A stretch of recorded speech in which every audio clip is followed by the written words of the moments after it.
All right, I don't know how the audio is going to be here, but real quick, I think I've made a video on this before, but I want to talk about slowing the water down. I'm on a pretty steep slope here at my parents' house. We're up in the mountains in Virginia, and we have this reasonably steep slope. I don't know how well the video picks this up. It certainly could be steeper, but it is pretty steep. It gets more steep down this way. But right here, this is what used to be an ATV trail. This is where the previous homeowner would rip his ATV up and down, hauling firewood and doing recreational stuff and who knows what. And that's all fine and good, but we don't have an ATV, so we don't really need the trail.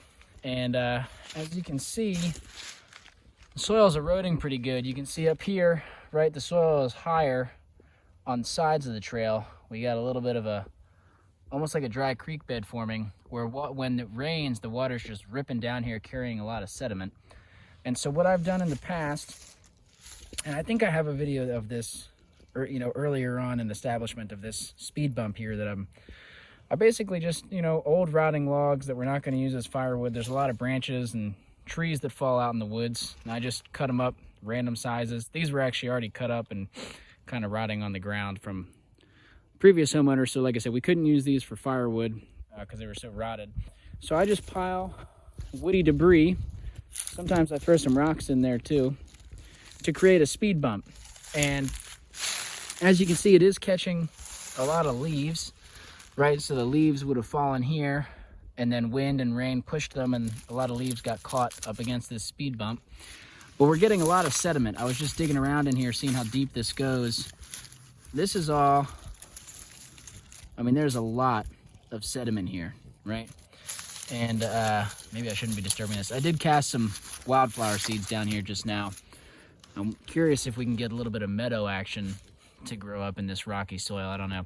That's kind of a whole nother thought, maybe another video. But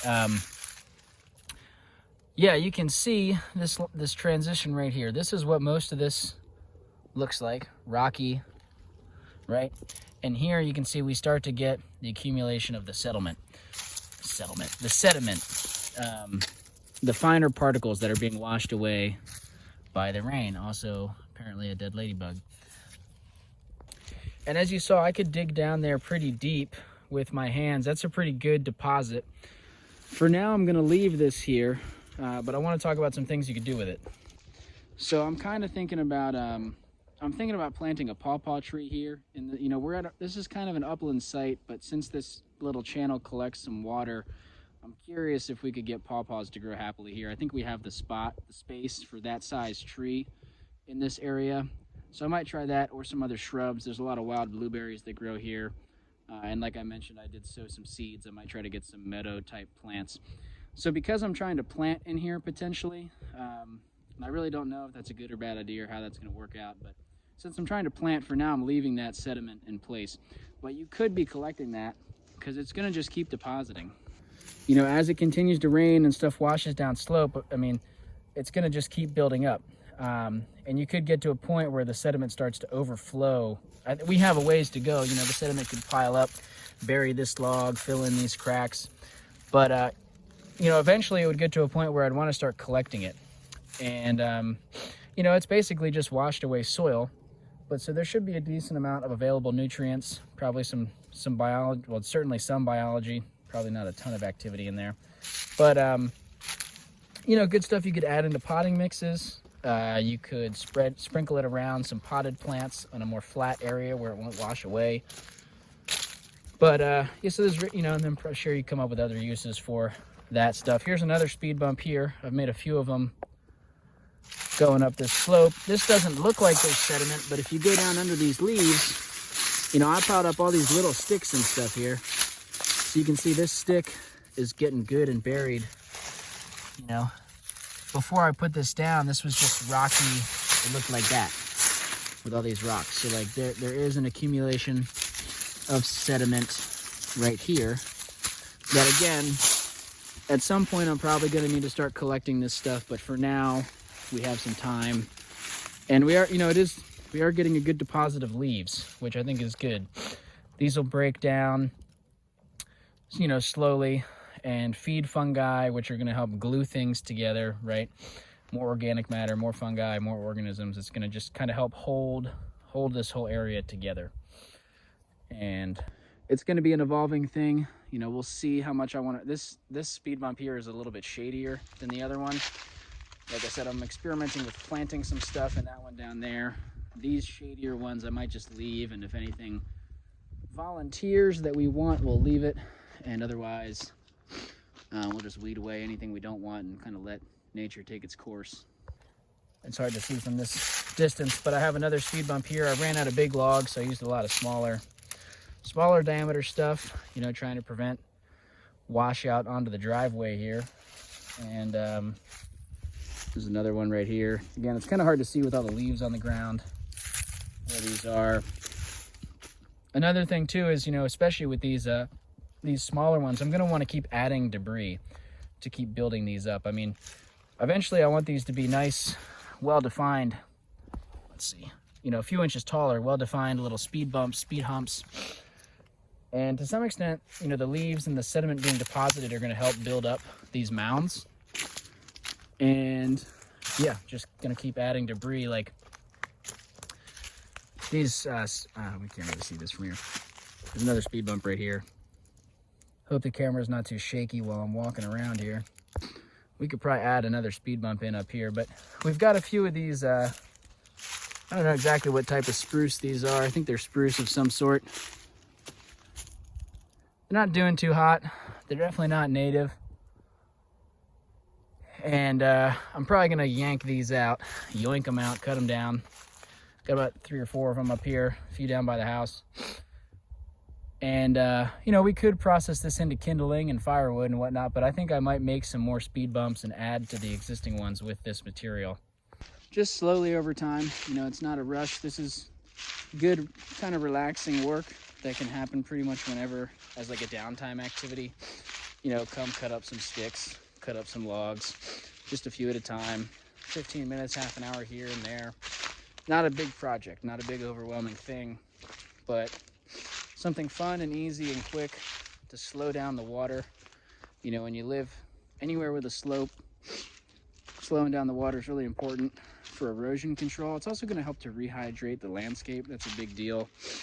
You know, with climate change, you know, everywhere, pretty much everywhere, even the places that get a lot of rain, we're all starting to be more susceptible to droughts, you know, longer periods in between those big rainstorms. And so slowing down the water not only helps prevent that erosion, it also helps rehydrate the landscape. You know, this is the basic idea behind swales. You know, basically all we're doing here is making little mini swales. And yeah, so just wanted to update on that because, like I said, pretty sure I've talked about this before. I'll definitely have a video of this up on my TikTok somewhere way back. I think there's a YouTube video up, but either way, I think you get the point from this video, even if you haven't seen that original. But I figured anyone who had seen that original might be interested in a follow-up. Kind of just wanted an excuse to walk around and talk about this and document it, so I can look back. You know, I don't know how long we're going to be at this house, hopefully a long time. I can look back in like 10 years and be like, wow, remember when we first got here and we were putting speed bumps on the path, you know? Anyway, we're also working on planting this little front planting area here.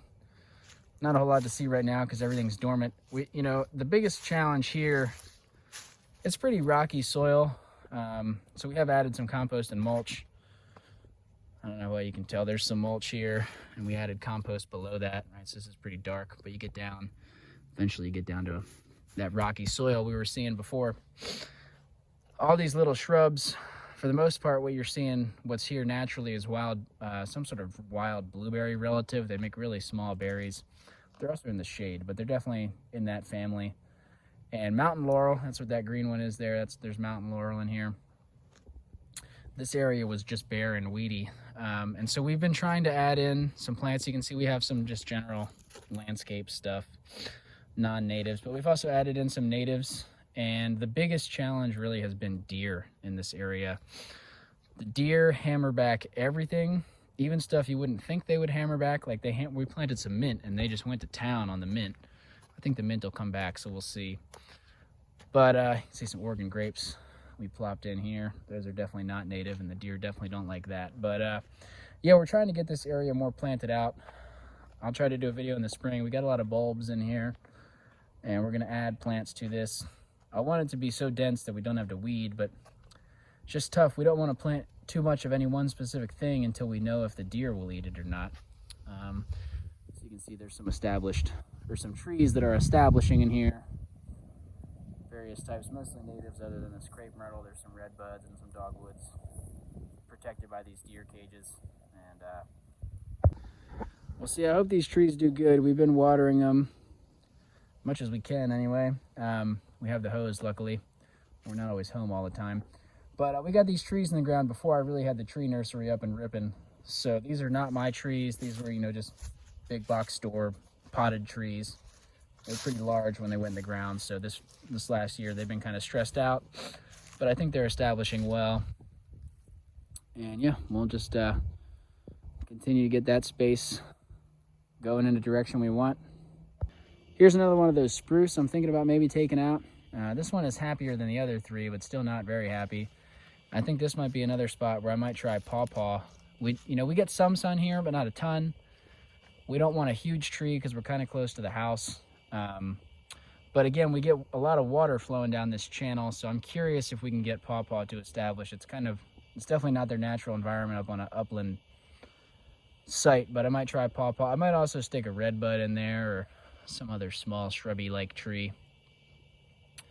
If we take that guy out, we'll see. Still uncertain what exactly I'm going to do there, but it'll be something. We also, gosh, the most overwhelming thing at this house, kind of just rambling at this point. I'm going to have to go inside soon. My fingers are getting cold, but we have a lot of this grass that we don't like. It was left here by the previous owners. I don't know exactly what type this is. It's commonly planted as a landscape plant, but I think the idea was originally people thought these weren't going to seed around, but these are clearly seeding around. They're starting to establish themselves in the landscape.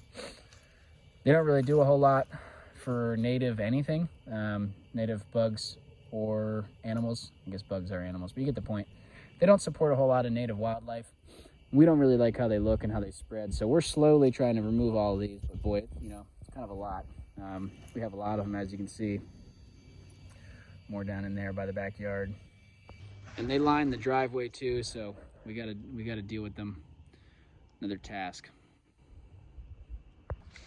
But yeah, that's a little bit an update on the water project, this water speed bumps, some other random, just kind of recording the way things look so that we can look back in the future and say, wow, the yard has really progressed. Or hopefully we can say that. I think we will. We've made a lot of progress in the last year and a half since we've been here. Feels like it's been longer than that, but it really ain't been that long. So this gives you a good idea how steep the site is overall. This is the driveway. You can see what I'm talking about with those grasses. And this is what most of the yard looks like. Most of the yard is just native woodland with chestnut oaks, some white oak and red oak, mostly chestnut oak dominant. This is a black gum, actually. There's some black gum on this side as well, and a few hickory here and there. Small amount of pines. Understory of that mountain laurel and blueberries like I was talking about. And pretty heavily sloped upland site. Goes way down there. So luckily it's a small, reasonable amount of yard to work with.